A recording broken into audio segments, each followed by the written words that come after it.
Pada kesempatan kali ini, saya akan membahas pentingnya menjaga kesehatan mental. Namun, sebelum masuk pada pembahasan, izinkan saya memperkenalkan diri terlebih dahulu. Saya Putri Maulani Sri Prasasti, mahasiswi psikologi Universitas Muhammadiyah Gresik. Saat ini, kesehatan mental bukanlah istilah asing di telinga kita. Banyak di antara kita yang mengetahui arti kesehatan mental, namun tidak dengan upaya menjaga kesehatan mental. Menurut World Health Organization, kesehatan mental adalah suatu keadaan ideal secara biologis, psikologis, dan sosiologis. Seperti yang kita ketahui, untuk mencapai suatu keadaan ideal secara biopsikososial bukanlah hal yang mudah. Namun kita bisa mencapai suatu keadaan yang mendekati kondisi ideal tersebut.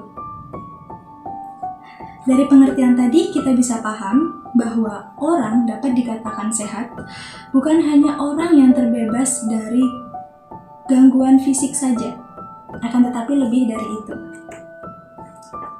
Pada dasarnya, kesehatan mental bukan hanya berdasar pada pengertian-pengertian tadi. Akan tetapi, kesehatan mental berada pada rentang yang kontinum.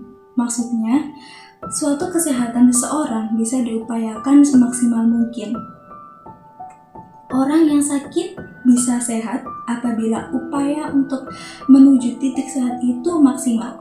Kemudian orang yang sehat pun bisa menjadi sakit apabila kurangnya kesadaran dan upaya untuk mempertahankan titik sehat tadi.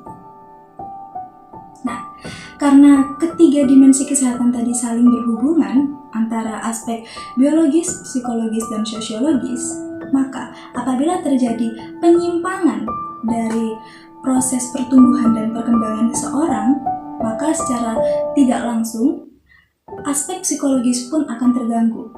Dan apabila proses pertumbuhan tersebut sudah terganggu, psikologi sudah terganggu secara sadar dan tak sadar, interaksi dengan lingkungan, aspek sosiologis kita pun akan terganggu. Maslow menyatakan orang dapat dikatakan sehat mentalnya apabila orang tersebut bisa menerima diri sendiri. Kemudian Rogers menyebutnya dengan istilah fully functioning. Kemudian Albert menyebutnya dengan istilah mature personality. Tapi apapun istilahnya, pengertiannya tetap sama, yaitu seseorang dapat dikatakan sehat apabila telah memenuhi karakteristik tertentu. Nah, untuk mengetahui karakteristik itu dapat digunakan sejumlah prinsip. Yang pertama, kesehatan mental bukan hanya sebatas terbebas dari perilaku abnormalitas. Kemudian, kesehatan mental sebagai konsep yang ideal. Kemudian ada pula yang ketiga, kesehatan mental gunakan sebagai karakteristik hidup. Apabila prinsip-prinsip tadi diupayakan secara maksimal dalam menjaga kesehatan mental, dapat didasarkan pula pada yang pertama, hubungan manusia dengan Tuhan. Yang kedua, dengan mempertahankan dan menjalin hubungan manusia yang baik dengan manusia lain. Dan yang ketiga, dengan memaksimalkan upaya kita dan kesadaran kita mengenai sikap kemanusiaan. Kemudian, faktor-faktor apa aja sih yang mempengaruhi kesehatan mental itu? Ada 3 faktor. Yang pertama faktor biologis, kemudian faktor psikologis, dan faktor sosiologis. Nah, pada faktor biologis ini meliputi otak, kemudian sistem endokrin, genetik, juga faktor ibu pada masa kehamilan. Mengapa otak dikatakan sebagai faktor kesehatan mental? Sebab apabila terjadi masalah pada otak kita, sedangkan otak adalah kunci utama kita dalam melakukan segala sesuatu. Jadi apabila terjadi masalah atau gangguan pada otak kita, maka akan terjadi masalah pula pada perilaku kita. Maka dari itu otak dikatakan sebagai salah satu faktor pemicu untuk terjadinya gangguan mental apabila itu tidak diupayakan secara maksimal.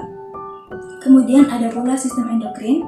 Maksudnya adalah apabila suatu kelenjar atau sistem endokrin kita itu menghasilkan kelenjar yang lebih dari kapasitas normalnya, maka akan menyebabkan terjadinya perilaku yang abnormal juga. Nah, terjadinya perilaku yang abnormal ini, perilaku yang menyeleweng dari perilaku asli, perilaku normal, maka itu disebut dengan gangguan mental. Oleh sebab itu, otak dan sistem endokrin juga merupakan faktor yang mempengaruhi kesehatan mental manusia. Kemudian ada pula genetik. Genetik ini adalah faktor turunan. Orang tua, terutama ibu hamil yang mengalami gangguan mental, 50% menyebabkan gangguan mental pula pada anak yang dikandungnya. Kemudian ada pula faktor ibu selama kehamilan. Nah, faktor ibu selama kehamilan ini, kebahagiaan ibu itu juga sangat berpengaruh pada kesehatan mental anak. Jadi dapat dikatakan sebagai bahagiakan ibu hamil, kemudian anak dalam kandungannya juga akan mengalami mental yang sehat. Kemudian yang kedua ada faktor psikologis.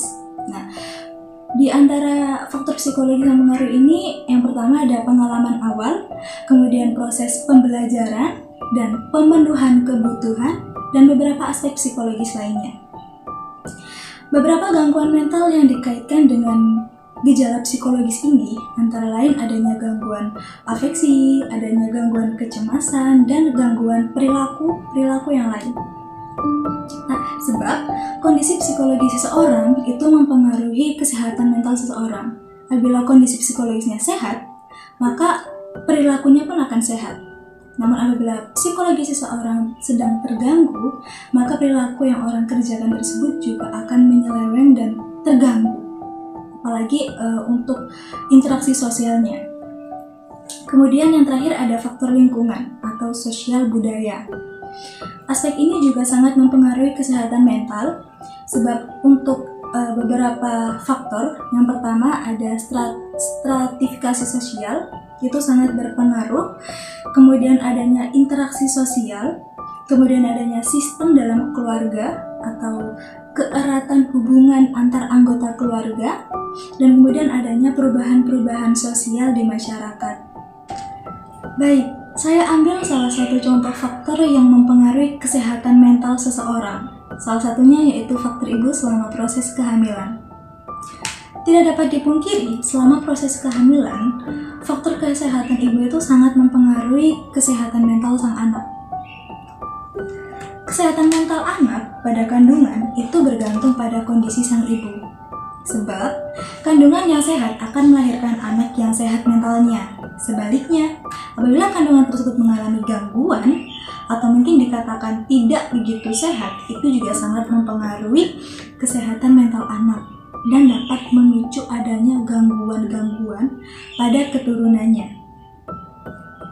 Nah, kita ambil contoh apabila ada seorang ibu yang tidak diterima di lingkungan barunya.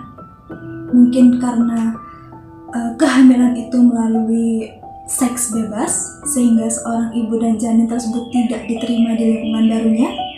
Atau mungkin ada faktor-faktor lain seperti ibu yang selalu menerima tuntutan dari lingkungannya, atau selalu menerima perlakuan buruk dari keluarganya atau lingkungannya. Nah, itu bisa memicu timbulnya stres pada sang ibu. Nah, kondisi ini itu sangat memperburuk keadaan dan kesehatan mental ibu dan anak apabila seorang ibu tadi tidak bisa menerima stresor dengan baik. Sebanyak 50% kemungkinan penurunan gangguan kesehatan mental tadi kepada sang anak, yaitu depresi.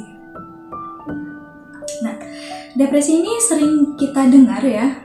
Depresi ini termasuk penyakit mental yang umum, tapi membutuhkan penanganan yang sangat serius.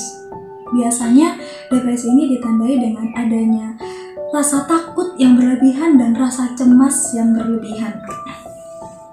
Jika depresi ini tidak diobati secara langsung, akan menyebabkan seseorang itu merasa lebih dari kata sedih atau murung. Jadi seseorang itu akan merasa tidak berharga di lingkungannya. Nah, berdasarkan teori psikoanalisis Freud, seseorang yang mengalami depresi ini baru bisa didiagnosis pada usianya yang menginjak masa anak-anak awal. Tapi berbeda dengan teori kognitif dari Aaron Beck yang menyatakan bahwa orang-orang yang depresi mengalami perasaan seperti tadi, perasaan yang tidak normal tadi, itu karena mereka memandang dunia dari sisi negatifnya. Jadi mereka memiliki perspektif negatif terhadap dunia. Mungkin karena perilaku-perilaku menyimpangnya, atau mungkin ketidakhadiran orang tuanya, depresi yang berlebihan atau tragedi yang susul-menyusul, kemudian ada pula disebabkan oleh penolakan oleh teman-teman sebayanya yang sekarang lagi marak diperbincangkan. Itu juga adanya interpretasi orang-orang tersebut terhadap dunia merupakan salah satu pemicu depresi. Nah, karena interpretasi yang berbeda itu, orang-orang umumnya memandang dunia dengan hal positif. Berbeda dengan orang depresi yang selalu memandang dunia dari pemikirannya yang negatif tadi. Beberapa pasien depresi ini biasanya memiliki pemikiran bahwa pemikiran yang tidak rasional, sehingga dia merasa saya ingin diterima di lingkungan saya butuh kasih sayang orang-orang di lingkungan saya, atau beberapa pemikiran yang menurut orang-orang normal itu adalah pemikiran yang aneh, tapi menurut orang-orang penderita depresi, mereka benar-benar membutuhkan itu. Beck dan peneliti lain itu menjelaskan bahwa depresi ini memiliki hubungan yang saling berkaitan dengan pola pikir negatif. Jadi berfungsi dua arah. Depresi itu bisa membuat pola pikir menjadi negatif, kemudian pola pikir negatif itu bisa menyebabkan atau memperparah seseorang yang mengalami depresi. Nah, hal ini berhubungan dengan pemikiran Freud tadi, bahwa seseorang yang depresi itu biasanya terjadi setelah mereka kehilangan orang-orang yang disayangi. Entah itu dipicu oleh peristiwa-peristiwa kehidupan yang penuh stres, atau mungkin peristiwa perpisahan baik bersama keluarga, saudara, ataupun orang-orang di luar itu yang mungkin itu sangat berharga baginya. Perasaan yang tidak diterima atau unworthy, atau perasaan mereka yang sangat tidak rasional tadi, orang yang merasa tidak pantas dan orang yang merasa tidak dibutuhkan di dunia ini, itu terjadi pada orang depresi, dan pemikiran-pemikiran itulah yang menyebabkan terjadinya bunuh diri. Seseorang depresi yang telah memiliki pemikiran-pemikiran buruk memiliki kesempatan bunuh diri paling besar. Sesuai dengan korelasi dimensi biopsikologis tadi, ketika pertumbuhan dan perkembangan seseorang masih dalam keadaan yang belum mumpuni atau tidak baik, maka akan berpengaruh pada proses psikologisnya. Dan ketika dimensi psikologis sudah terganggu, maka secara sadar tak sadar, sosiologis pun akan terpengaruh. Maka penting bagi kita untuk berupaya mencegah terjadinya dampak-dampak buruk yang terjadi tadi. Untuk orang yang depresi, usahakan bagi kita, orang-orang terdekatnya, memberikan support system semaksimal mungkin pada mereka. Mereka juga membutuhkan orang-orang yang bisa mendukung mereka, bukan hanya menilai depresi itu adalah penyakit stres yang ringan. Beberapa upaya untuk mencegah depresi ini dengan kesadaran dirinya sendiri juga dapat dari orang lain. Orang depresi mungkin terjadi karena mereka tidak begitu dekat dengan Tuhannya. tidak begitu dekat, bukan berarti mereka tidak dekat. Jadi penting bagi kita untuk mendekatkan diri, lebih mendekatkan diri kepada Sang Pencipta. Sebab ketika kita sudah merasa dekat dengan Sang Pencipta, kita akan mengetahui bagaimana posisi kita di hadapan Sang Pencipta. Kita akan selalu menjaga perilaku kita akan selalu mempertahankan kebaikan kita, sebab posisi kita ini adalah seperti apa sih di hadapan Sang Pencipta itu. Dalam ilmu filsafat, kita menilai berdasarkan Tuhan itu selalu berada di hadapan kita sesuai dengan apa yang kita miliki. Kita memiliki mata, maka Tuhan menghadap di depan kita. Kita memiliki punggung, Tuhan berada di belakang kita. Kita memiliki semua organ ini, dan semua yang ada di dalam kita ini selalu menghadap pada Tuhan.